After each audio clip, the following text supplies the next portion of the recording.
Yəni kənd təsərrüfatı ümumiyyətlə bərbad haldadır. Çox bərbad haldadır. Bu il kənd təsərrüfatında artım göstəriblər. 0,3% səhv etmirəmsə, ya 0,1%. Deməli, o da nəyin hesabınadır? Deməli, xaricdən gətirilmiş diri heyvanlar hansı ki, ölkə daxilində kəsimə verilir və o daxili istehsal kimi göstərilir. Təsəvvür edirsiniz, Gürcüstandan, ondan sonra digər ölkələrdən diri heyvanlar gətirirlər, Azərbaycanda kəsimi həyata keçirib daxili istehsal kimi göstərilir. Yəni bu Azərbaycan o heyvanları bəsləməyib, yetişdirməyib, yemləməyib və o heyvanlar güya Azərbaycanda, o heyvanlar kəsiləndən sonra güya o ət Azərbaycanda istehsal olur.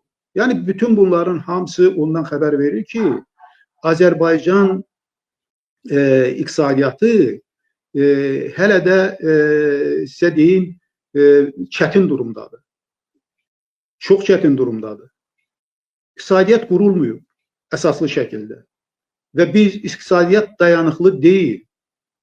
İndi misal kimi deyə bilərəm ki, məsəl üçün ölkələr var da, o həqiqətən də inkişaf etmiş, kənd təsərrüfatı inkişaf etmiş ölkələr var. Birini nümunə deyim.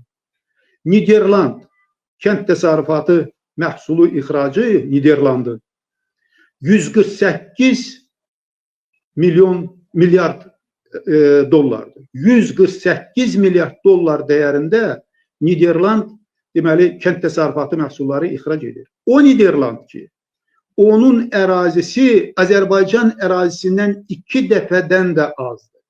Azərbaycanın ərazisi 8 milyon 600 min hektardır. Niderlandın ərazisi isə 4 milyon 100 hektar. 4 milyon 100 min hektar. Təsəvvür edirsiniz. Və həmin ölkənin əkin sahəsi 1.300.000 hektardır. 1 milyon 300 min hektardır. Azərbaycanın əkin sahəsi bundan təxminən 2 dəfə çoxdur. Əgər biz əkin sahəsini, çoxillik bitkilərin əkin ərazisini nəzərə alsaq, çoxdur.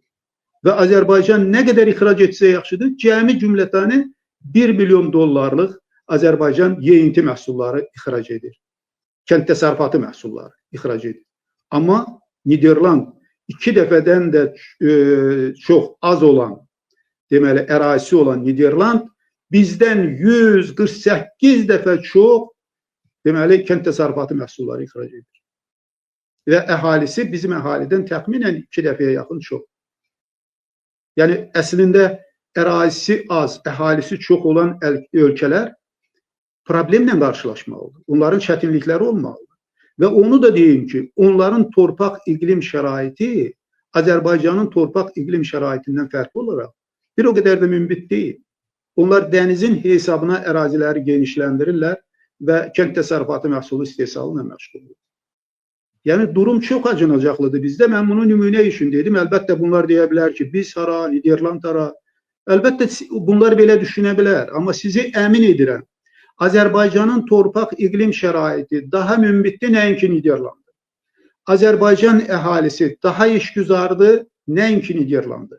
Azərbaycanın ümumiyyətlə əmək resursu daha çoxdur, nəinki Niderland. Niderland hətta bəzi hallarda digər ölkələrdən fəhlə qəbul etmək, işlətmək üçün fəhlə qəbul edirlər.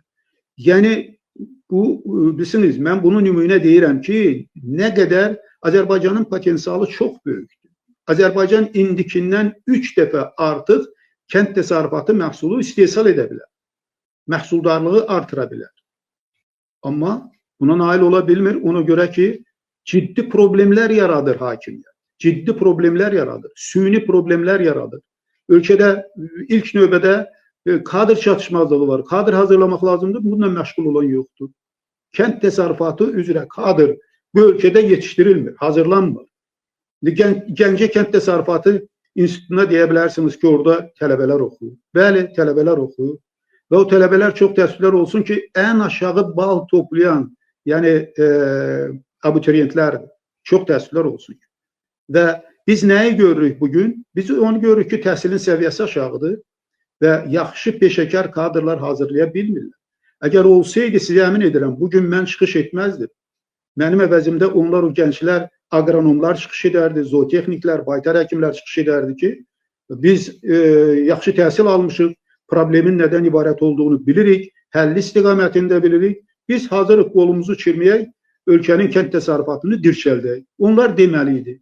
Yoxdur, kadr yoxdur və dəfələrlə deyirik ki, kadrı yetişdirmək lazımdır və onları istifadə etmək lazımdır. Baxın, necə kənd təsərrüfatı sahəsi üzrə ixtisas almağa meyilli olar bizim gənclər. Əgər bugün Milli Məclisdə Aqrar Siyasət Komissiyasının 11-12 üzvü var, biri də kənd təsərrüfatı mütəxəssisidir. Və ümumi 125 deputatlardan biri də nə agronom var, nə zootexnik var, nə baytar həkim var. Nədir? Bunlar ignor edirlər. O sahənin mütəxəssislərini ignor edirlər. Onları adam yerinə qoymurlar. Prezident aparatında bir nəfər də olsun, nə agronom var, nə zootexnik var, nə baytar həkim. Nazirlər kabinetində deyilər. Və deməli, Kənd Təsərrüfatı Nazirliyində ümumiyyətlə yüksək vəzifədə yenə həmin kadrlardan biri də yox. Təsəvvür edin, dəfələrlə deyirik, bunu təkrar eləməyə ehtiyac var, ona görə ki, bəlkə indi bu verilişə baxalar, eşidələr. Onu da xahiş edirəm ki, sizdən verilişi bəyənin və paylaşın, bəlkə gedə bunların o trollarına bizim mesajlar çatar. Yəni, yüksək vəzifədə Kənd Təsərrüfatı Nazirliyi, iqtisadçı mütəxəssis deyil, iqtisadiyyat ümumiyyətlə elm də deyil. İndi iqtisadçı əlbəttə İqtisadiyyat Nazirliyində işləyə bilər və yaxud da Kənd Təsərrüfatı Nazirliyində aşağı vəzifədə bir şöbədə işləyə bilər. İqtisadçının orada nəyi var? Politoloqun nəyi var? Orada siyasətlə məşğul olurlar, yoxsa məhsul istehsalından məşğul olurlar kənd təsərrüfatında? Problemi mi həll edirlər? Aqrar siyasəti mi müəyyən edirlər? O sahə üzrə deməli dövlət proqramı qəbul edirlər. Əslində politoloqun nə işi var orada?